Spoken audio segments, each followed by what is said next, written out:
La semana pasada empezamos nosotros el estudio de la carta a Tito, la epístola a Tito, la epístola de Pablo escrita a Tito, y vimos nosotros que Tito es un joven que le sirve al apóstol, es un discípulo del apóstol Pablo, y Tito le sirvió a Pablo, sirvieron juntos en Corinto, y ahora Pablo lo manda a Creta, a la isla de Creta, para que él entonces lleve la misión de ayudar a la iglesia a fortalecerse, porque había cosas que tenían que ser corregidas en las iglesias que estaban en la isla de Creta.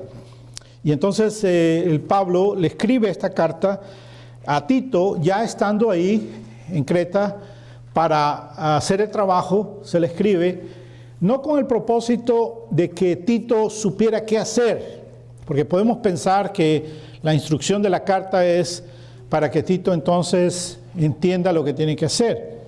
Pero si nosotros entendemos que Tito era discípulo de Pablo, quiere decir que era un hombre de Dios, un pastor, un hombre de Dios, que había sido discipulado y enseñado por Pablo correctamente. Y entonces realmente no tenía necesidad de que Pablo le estuviera corrigiendo algo o le estuviera instruyendo algo, dado que es un discípulo de Pablo que sabe exactamente el trabajo que tiene que hacer para la gloria de Dios. Pero el propósito de la carta tiene que ver más con lo que tiene que ver con la autoridad que se le está dando a Tito. En otras palabras, para que no tan solo sea de palabra de que fue enviado por el apóstol Pablo, sino que también haya una carta con las indicaciones del trabajo que él tiene que hacer en las iglesias de Creta. En otras palabras, esta carta lo que está haciendo es como una carta de presentación para que muestre la autoridad apostólica que tiene para enseñar a los hermanos de las iglesias. Y entonces vemos nosotros que es una carta corta, 3 capítulos tan solo. En el primer capítulo está hablando acerca de los requisitos del liderazgo de los pastores, cómo es que tienen que ser.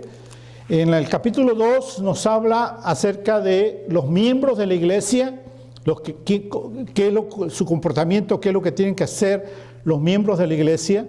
Y en el capítulo 3 está hablando acerca del testimonio de la iglesia, cómo la iglesia tiene que mostrarse ante la sociedad, ante la cultura, en medio del lugar donde habitan, y el cual debe ser su testimonio, cómo se tienen que mostrar. Y entonces vemos nosotros que en estas 3 partes se divide esta escritura. Y nosotros vemos entonces que Pablo empieza saludando, abriendo la carta. Nosotros tenemos la costumbre de que cuando escribimos un email o escribimos una carta, firmamos al final de la carta. Pero la costumbre era de firmar al principio y decir de quién era la carta, quién era quien estaba escribiendo. Y entonces nosotros vemos el saludo y la presentación y el saludo de Pablo en los primeros versículos de esta carta. Y dice: Pablo, siervo de Dios y apóstol de Jesucristo, conforme a la fe de los escogidos de Dios y el conocimiento de la verdad que es según la piedad. Entonces ahí se presenta Pablo y está presentándose sus credenciales, quién es él y su autoridad, y entonces el propósito de por qué está escribiendo lo comienza a describir en la siguiente parte. Ahora, nosotros debemos entender que de acuerdo a la escritura en 2 de Timoteo, capítulo 3, versículo 17, la escritura dice: toda la escritura es inspirada por Dios y útil para enseñar, para redarguir, para corregir, para instruir en justicia, a fin de que el hombre de Dios sea perfecto, enteramente preparado para toda buena obra. Entonces, aquí la escritura nos está diciendo que toda la escritura es inspirada por Dios. En otras palabras, no hay ni una palabra escrita en la escritura, en la Biblia, que no tenga un propósito. Todas las palabras están ahí con el propósito de enseñar, redarguir, corregir y instruir en justicia. ¿Para qué? Para prepararnos, ¿verdad? Para que el hombre, la mujer de Dios, sea perfecto, enteramente preparado para toda buena obra. Ese es el propósito de la Escritura. Entonces vemos nosotros, regresando a Tito, vemos que Pablo, cuando se presenta y dice quién es él da sus credenciales, se presenta, dice, Pablo, siervo de Dios y apóstol de Jesucristo. Ahora nosotros podemos pensar que es, bueno, está diciendo quién es Pablo y simplemente lo podemos hacer a un lado, está diciendo que es siervo de Dios, que es apóstol, y muchas veces cuando leemos la Escritura, eso lo pasamos por alto. No nos detenemos ahí para meditar en esas palabras, porque pensamos simplemente es un título y seguimos leyendo, buscando entonces entender el resto de la carta. Pero la Escritura dice que toda Escritura es inspirada y útil.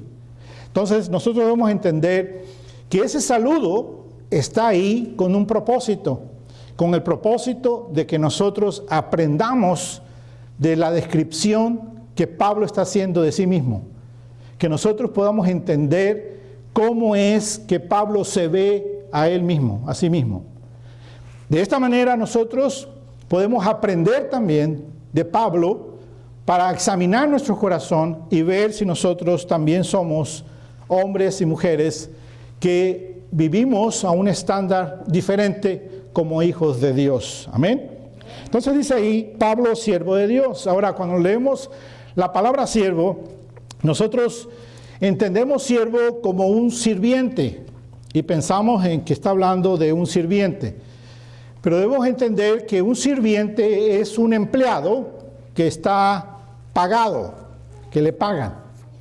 Y el empleado puede cambiar de casa o de negocio a la hora que le convenga, cuando otro patrón, otro jefe le pague más. Entonces lo que hace mucha gente es que se cambia de trabajo, ¿verdad? Bueno, aquí me están pagando $10, pues acá me voy donde me van a pagar $12, ¿sí? Y hay ese cambio. Y entendemos entonces la palabra siervo de esa manera. Sin embargo, esa es la traducción al español. Pero la palabra en griego es la palabra doulos o doulos, depende de cómo se pronuncie, si pronunciamos la O o solamente la U, doulos, y quiere decir esclavo. Entonces lo que Pablo está diciendo es esclavo de Dios. Pablo es entonces un esclavo de Dios. Ahora, Pablo está hablando, ahora ya que se ha convertido, porque antes usaba el nombre de Saulo, que viene de Saúl, ¿verdad? Y quiere decir aquel que ha sido pedido al Señor. Y ese era el nombre hebreo de Pablo, el que ha sido pedido al Señor. Pero una vez que se convierte, él comienza entonces a usar el nombre de Pablo, que quiere decir pequeño, pero también puede ser traducido como humilde. Quiere decir que está hablando de la personalidad de Pablo, de ser uno que ha sido pedido al Señor, a uno que se ha sometido ahora a Dios y es pequeño ante la presencia de Dios. Uno que ha cambiado su corazón y está sometido a Dios, ahora es esclavo entonces de Dios. Nos está hablando de que está comprometido al señorío de Dios, al señorío de Jesucristo, que Jesús es su Señor, que Jesús es su amo, porque el esclavo tiene un amo al cual le obedece, al cual está sometido, está sujeto y no puede escapar de él, sino que está bajo la autoridad de ese amo. En este caso, Pablo es esclavo de Dios, dice la Escritura. Ahora, en esta Escritura, esta frase, donde dice esclavo de Dios o siervo de Dios, solamente aparece aquí, en Tito. No aparece en ninguna otra parte en el Nuevo Testamento. Porque la manera como se describe Pablo en otros lugares, por ejemplo, se describe en Romanos 1:1 y en Gálatas 1:10, y Pedro, el apóstol Pedro, se describe en 2 de Pedro 1:1 como el siervo de Jesucristo, el esclavo de Jesucristo. Pero aquí Pablo no está diciendo el esclavo de Jesucristo, sino que está diciendo el esclavo de Dios. Está haciendo una diferencia y vamos a ver por qué es que utiliza ese título. ¿Por qué no dice esclavo de Jesucristo, sino que dice esclavo de Dios?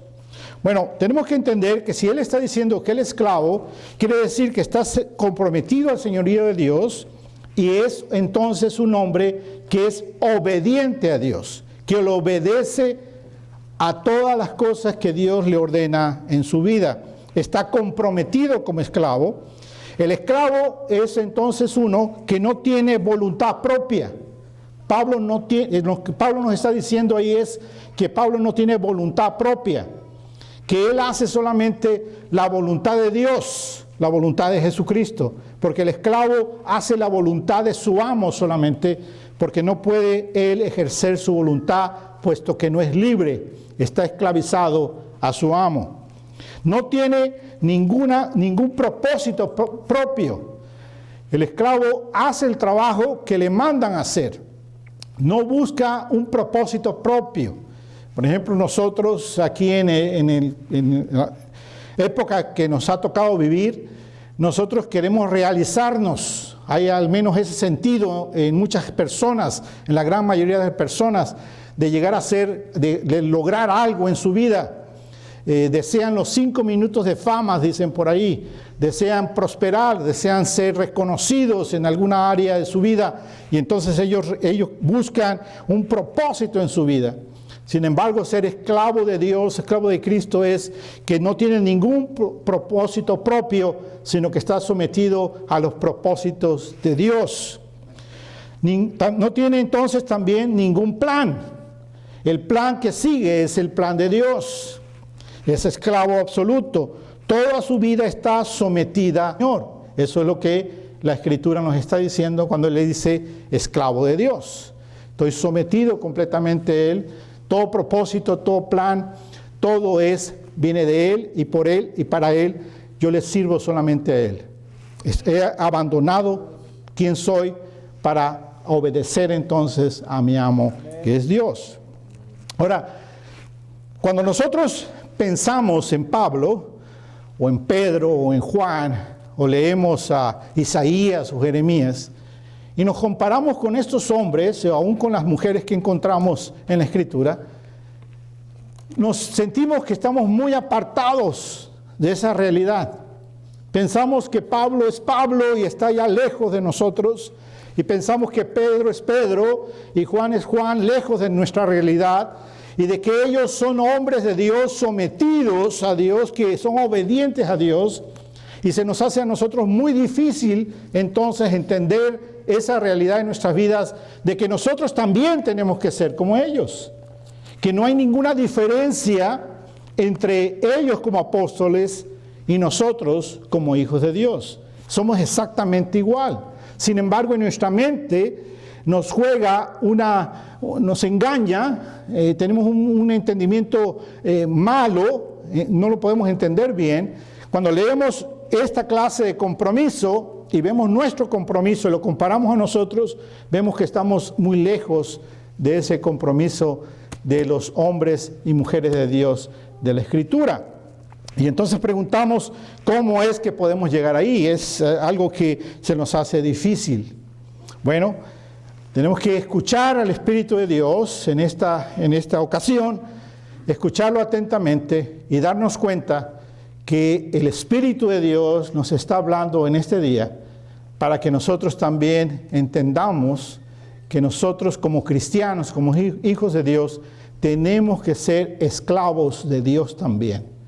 Que así como Pablo era esclavo de Dios, nosotros estamos llamados a ser esclavos de Dios.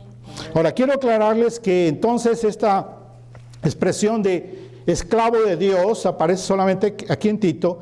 En Romanos 1:1 dice esclavo de Jesucristo.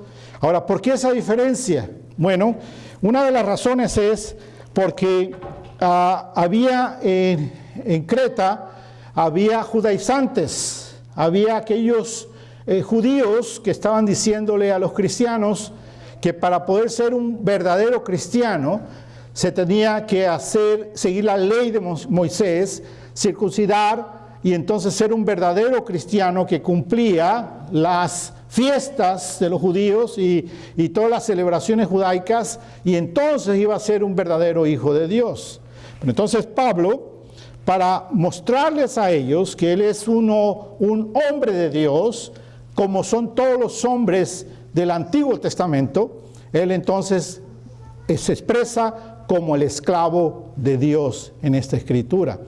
Vemos nosotros que Moisés, en Apocalipsis, capítulo 15, Juan dice que Moisés es un esclavo de Dios. Y lo podemos leer en Apocalipsis, capítulo 15, versículo 3. La escritura dice: y canta el cántico de Moisés, siervo de Dios.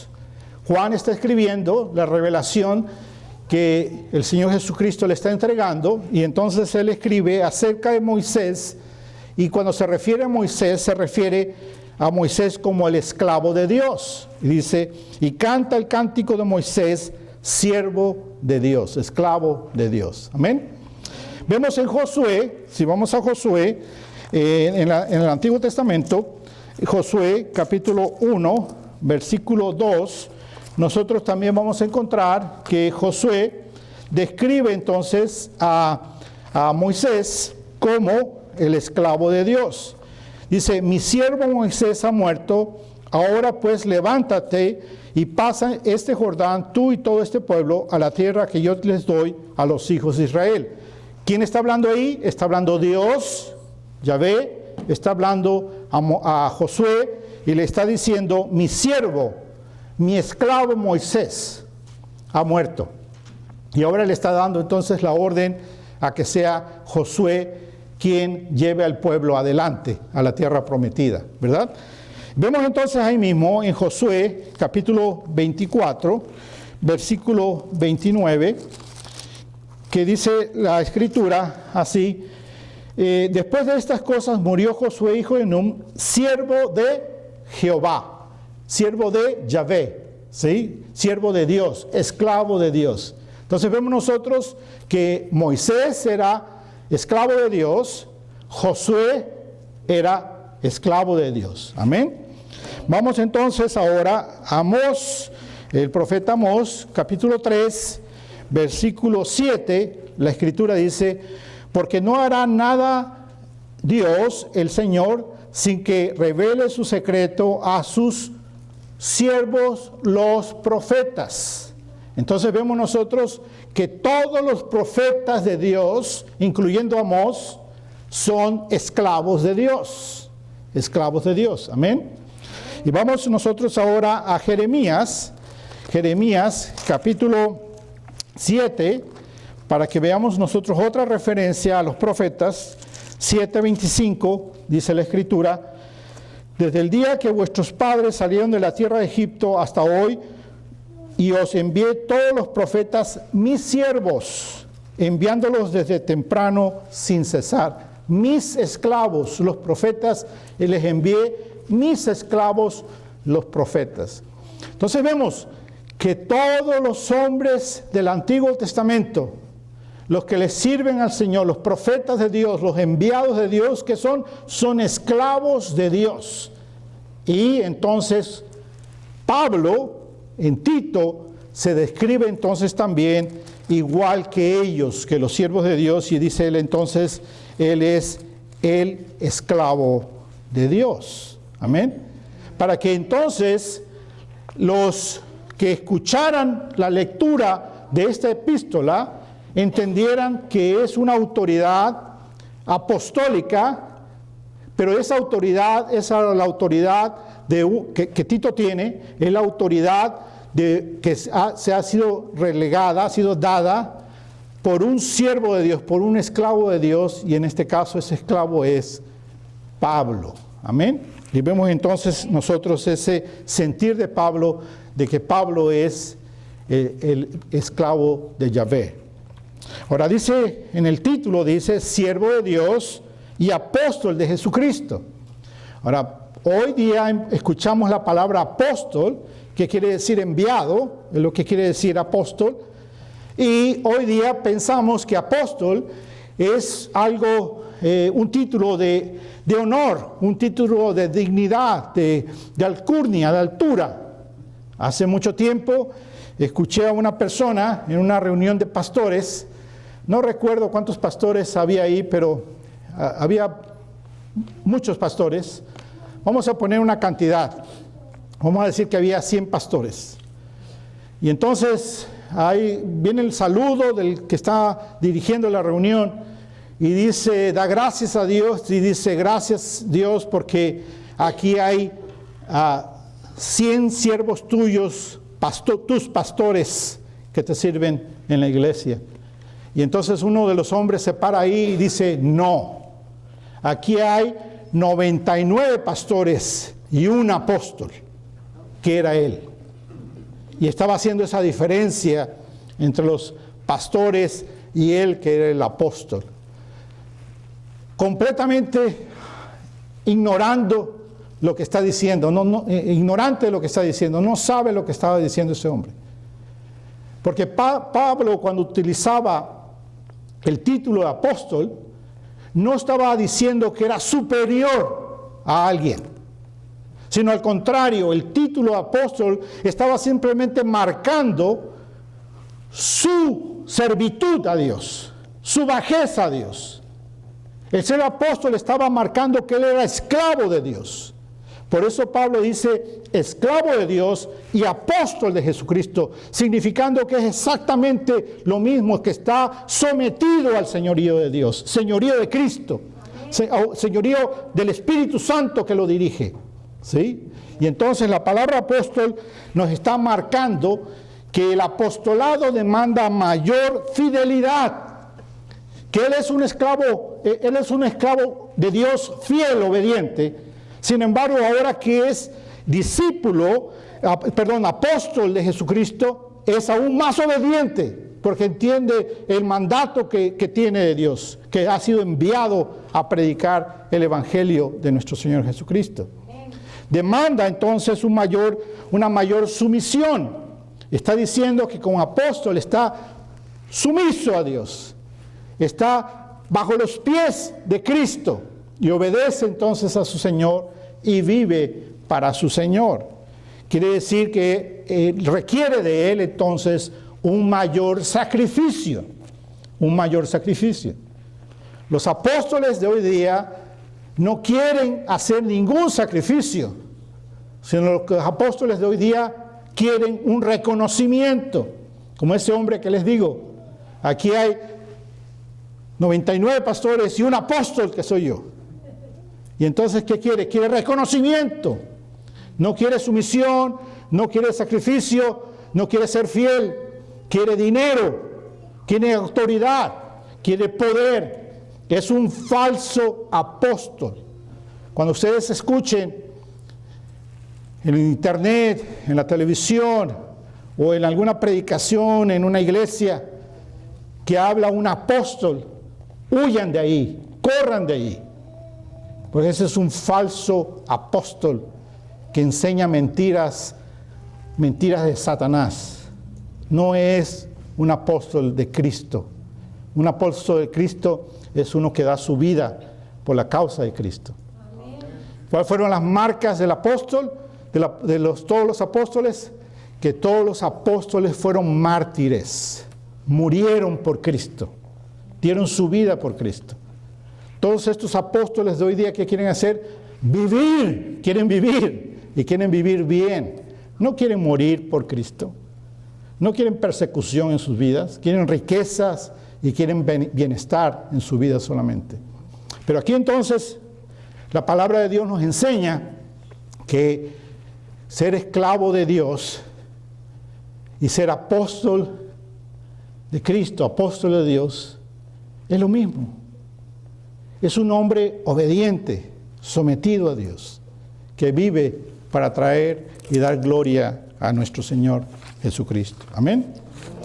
Ahora nosotros entonces, cuando hacemos la comparación de los apóstoles, como en este caso Pablo o Pedro o Juan, y leemos de Moisés, de Jeremías, de Amós, se nos hace como una cima muy alta y decimos, ellos eran los siervos, los esclavos. Yo todavía no llego ahí, no puedo llegar ahí.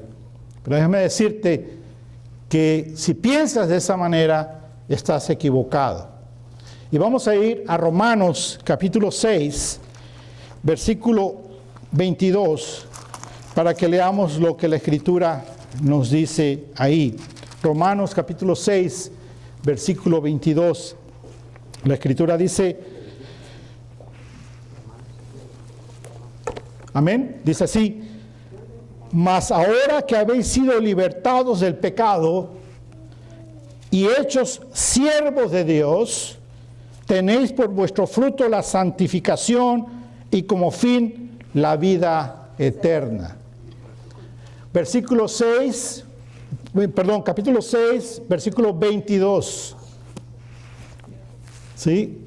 Entonces, ¿qué vemos nosotros? Que Dios en su Escritura nos está diciendo a nosotros que no somos apóstoles, ¿ok? Cuando hacemos esa comparación, decimos, oh, el apóstol, yo no soy apóstol. Dios nos está diciendo a nosotros que tenemos que ser exactamente igual que sus apóstoles, exactamente igual que sus profetas del Antiguo Testamento, exactamente igual, siervos de Dios. Dice, ahora, mas ahora que habéis sido liberados del pecado, quiere decir que una vez que recibimos el Evangelio de nuestro Señor Jesucristo, nos arrepentimos de nuestro pecado, pedimos perdón a Él y pedimos la salvación, que Él sea nuestro Señor y Salvador, y Él entonces nos libera y nos liberó del pecado. Entonces ahora nosotros que somos hechos esclavos de Dios. Mediten en eso. Dios está diciéndonos que nosotros también somos o debemos de ser esclavos de Dios. Esclavos de Dios. El problema es que nosotros no entendemos la Escritura, o si la entendemos, no la queremos obedecer. No queremos ser obedientes a lo que la palabra de Dios nos manda. No queremos someternos. No queremos ser fieles, no queremos ser obedientes. Pensamos que entonces la gracia de Dios es solamente lo que nos cubre.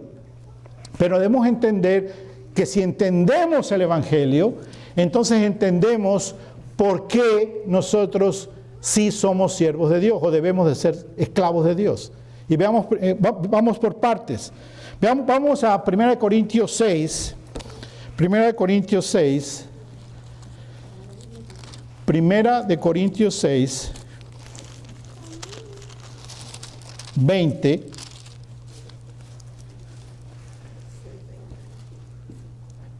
Dice así, porque habéis sido comprados por precio. Glorificad pues a Dios en vuestro cuerpo y en vuestro espíritu, los cuales son de Dios. Entonces, hemos sido liberados del pecado, como dice Romanos 6:22, y hemos sido hechos siervos, esclavos de Dios. ¿Por qué? Porque fuimos comprados con un precio. Ahora, ¿qué precio está hablando? El precio de la sangre de Cristo Jesús, quien tomó nuestro lugar en la cruz del Calvario. Entonces hemos sido comprados con precio, la sangre de Cristo. Amén. Pero capítulo 1, versículo 18.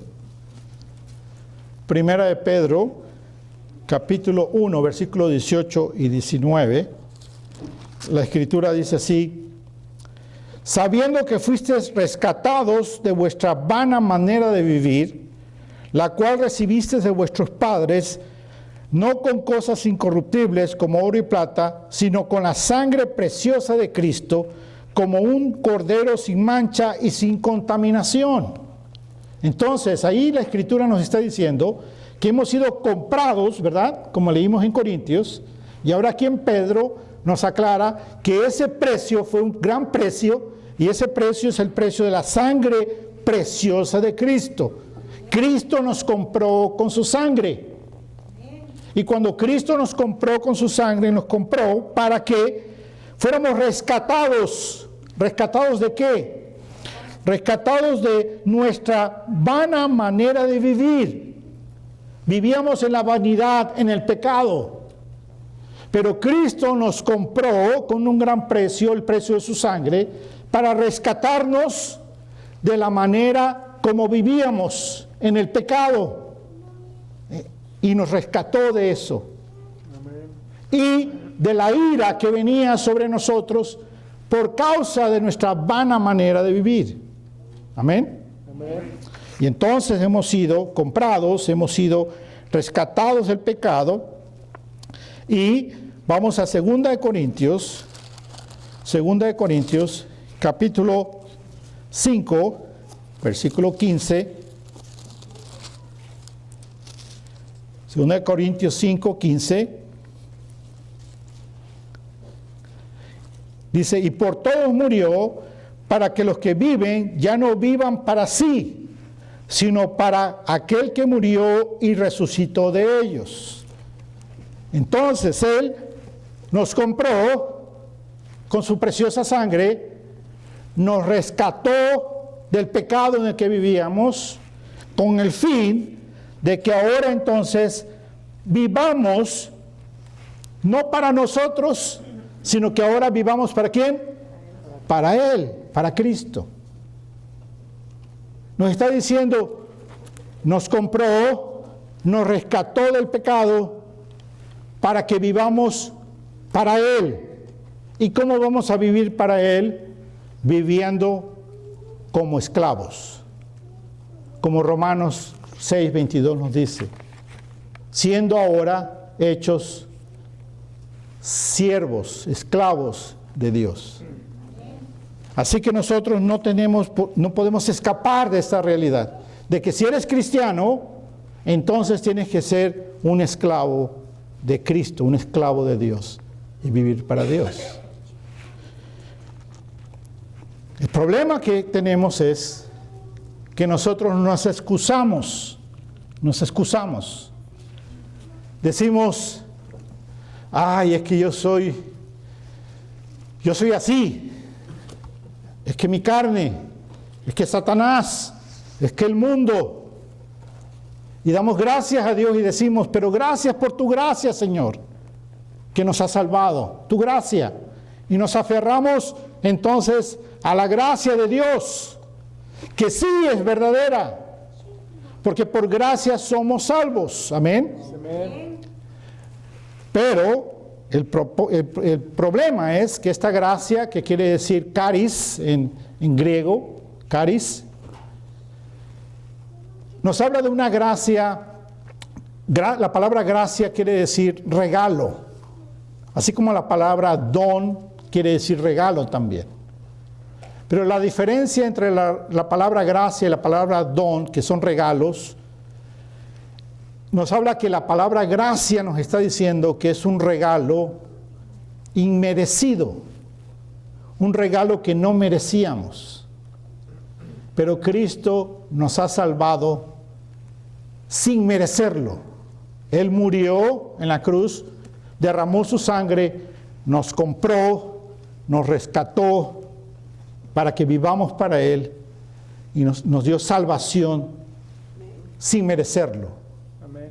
Porque somos pecadores. Pecamos con nuestra mente, con nuestras palabras, con nuestros sentimientos, con nuestros actos, en omisión, y no vemos el pecado que está ahí a diario alrededor de nosotros, lo ignoramos,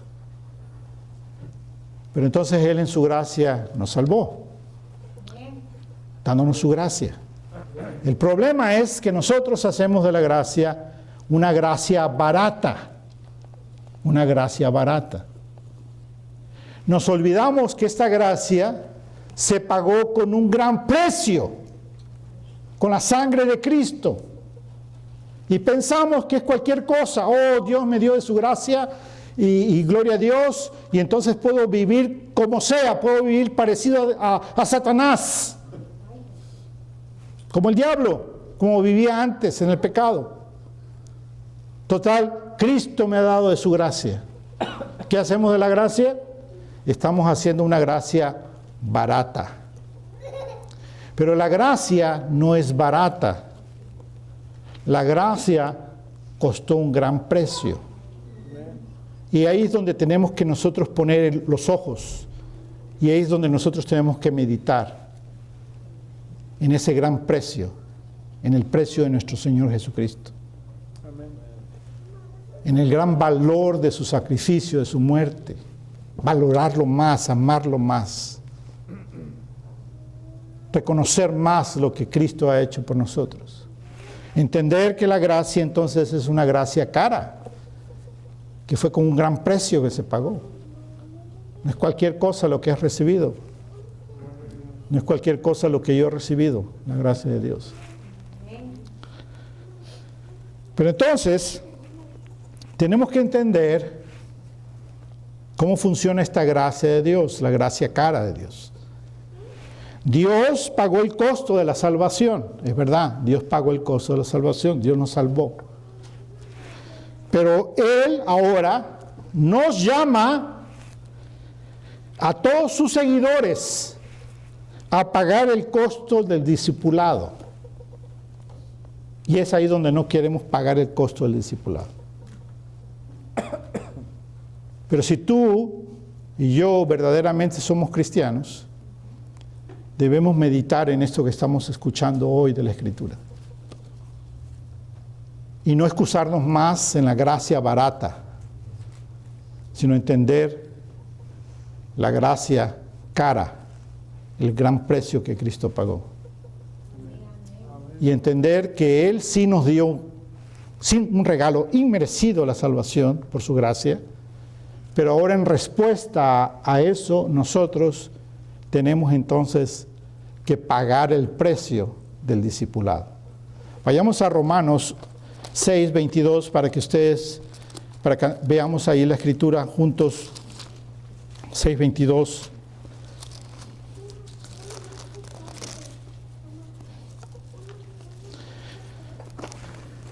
Entonces, si entendemos que Él pagó, Él nos rescató, ¿verdad? Para vivir para Él ahora. Entonces entendemos esta escritura, dice, mas ahora que habéis sido liberados del pecado, ya no está el pecado más en nosotros, ya no está más la acusación, no está más el castigo que venía eterno del infierno sobre nosotros, Dios ya lo quitó porque su Hijo Jesús pagó. Así que somos hechos esclavos, ahora somos esclavos, ¿verdad? Y como esclavos entonces, tenéis por vuestro fruto la santificación. Entonces, ¿cuál es el fruto del esclavo? La santificación. ¿Qué quiere decir eso? Pues que tenemos que morir para nosotros y vivir para Cristo. Entonces, ¿tú eres cristiano? Todos dicen sí, amén. Cristo me salvó por gracia, amén. Bueno, ahora tienes que mostrar fruto, porque tú eres esclavo de Dios y tienes que mostrar fruto. Y el fruto de santificación. Entonces, vayamos a Mateo 16 para que podamos entender lo que el compromiso que Dios nos está llamando. Mateo 16, 24 al 25. ¿Cuántos de ustedes son discípulos? Pues entonces es para ti que está esta escritura. Amén. Dice así. Entonces Jesús dijo a sus discípulos, si alguno quiere venir en pos de mí, niéguese a sí mismo y tome su cruz y sígame. Porque todo el que quiere salvar su vida la perderá, y todo el que pierde su vida por causa de mí la hallará. ¿Eres discípulo? Cristo te está hablando hoy, te está diciendo, si alguno quiere venir en pos de mí, niéguese a sí mismo. ¿Cuántas veces nos negamos a nosotros mismos? Fallamos. ¿Por qué? Porque tiene que ver con nuestro propósito, tiene que ver con nuestros planes, tiene que ver con nuestros deseos, tiene que ver con nuestros sueños. Negarnos a nosotros mismos. Negarnos a nosotros mismos quiere decir que tienes que dejar a un lado tus propósitos, tu plan, tus sueños, tus deseos, para que ahora solamente sean el propósito, el plan, los deseos de Cristo en tu vida y en mi vida.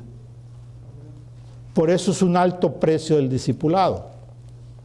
Por eso el fruto de santificación de un esclavo de Dios es alto. Por eso la gracia es cara. Porque Él pagó con un gran precio, con la sangre de su Hijo Jesucristo, por nuestro pecado. Ahora Él espera que al salvarnos y habernos hecho esclavos, nosotros paguemos un gran precio con el discipulado, la santificación en nuestras vidas. Niégate a ti mismo. A todos nosotros nos gustan los placeres, pero queremos disfrutar los placeres y no queremos negarnos a nosotros mismos. Y lo ponemos en Facebook y lo anunciamos. ¿Qué estamos haciendo? Disfrutando de la vida. Pero no hacemos nada por Cristo. No vivimos para Cristo. Vayamos a otro pasaje, vayamos a Lucas. Lucas 14, 26 al 33.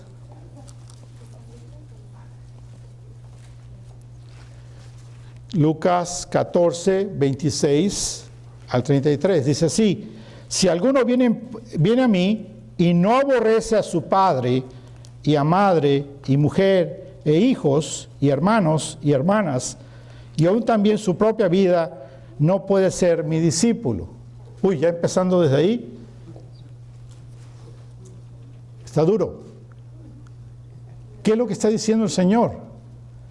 Volvemos a repetirlo. Si alguno viene a mí y no aborrece a su padre, madre, mujer e hijos, hermanos, hermanas, y aún también su propia vida, no puede ser mi discípulo. En otras palabras, si tú pones primero a tu familia que es inconversa por Cristo, lo estás negando a Él. Porque tú le debes decir no a tu familia inconversa, no a aquellos que no quieren que sigas a Cristo, no a aquellos que te critican que vives para Cristo. ¿Qué es lo que tienes que hacer? Tienes que someterte a Cristo y vivir para Cristo. Pero no lo queremos hacer porque eso es un gran precio. Preferimos iglesias donde nos hablen bonito, donde nos hablen que somos campeones, que somos los mejores que puede haber, que somos una joya de Dios, que Dios nos ama infinitamente y que somos los mejores y que todo nos va a ir bien y que vamos a ser ricos y que no va a haber enfermedad y que estamos para disfrutar esta vida. La Escritura en ningún lado dice eso. Al contrario, nos llama a un compromiso bien serio. Continuamos leyendo. Y el que no lleva su cruz y viene en pos de mí, no puede ser mi discípulo. ¿Qué quiere decir negarse a sí mismo? Negarse a sí mismo es llevar la cruz. Tomar tu cruz y negarte en lo que te gusta, en los placeres que te gustan. Hay veces preferimos el placer que servir a Dios. Tomar la cruz sería negar los deseos del placer para servir a Cristo. Pero no queremos tomar la cruz y queremos mejor los placeres y estar bien. Porque ¿quién de vosotros queriendo edificar una torre no se sienta primero y calcula los gastos a ver si tiene lo que necesita para acabarla? No sea que después de que haya puesto el cimiento y no pueda acabarla, todo lo que la vean, comiencen a hacer burla de él, diciendo: este hombre comenzó a edificar y no puede acabar. ¿O qué rey al marchar a la guerra contra otro rey no se sienta primero y considera si puede hacer frente con 10,000 al que viene contra él con 20,000? Y si no puede, cuando el otro está todavía lejos, le envía una embajada y le pide condición de paz. Así pues, cualquiera de vosotros que no renuncia a todo lo que posee, no puede ser mi discípulo. Renuncia a todo lo que posee, no puede ser mi discípulo. Analiza tu corazón. Yo analizo mi corazón. ¿Qué o quién es Dios en tu corazón? ¿Qué o qué es Dios en tu corazón? ¿El placer es Dios en tu corazón? ¿El poder es Dios en tu corazón? ¿El dinero es Dios en tu corazón? ¿Qué es Dios en tu corazón? ¿Tus hijos son Dios en tu corazón? Usted puede pensar: ¿qué está diciendo, pastor? Mis hijos son importantes. Claro, son importantes. Y son para que tú los cuides. Pero tú no eres el dueño de la dueña de tus hijos. Es Dios el dueño de tu hija, de tu hijo. Tú vives para Dios. Tú cuidas y proteges y enseñas a tus hijos, pero tú no gobiernas a tus hijos. Porque entonces muchas veces los hijos que se convierten en ídolos, en dioses en tu vida. Como igual se puede convertir una relación de esposo y esposa enfermiza, de querer controlar uno a otro. ¿Quién es Dios ahí? ¿Él o ella en la relación? ¿O el dinero? Si te duele gastar, ¿quién es Dios? ¿El dinero? ¿Se te hace difícil soltar? Porque ese es tu Dios.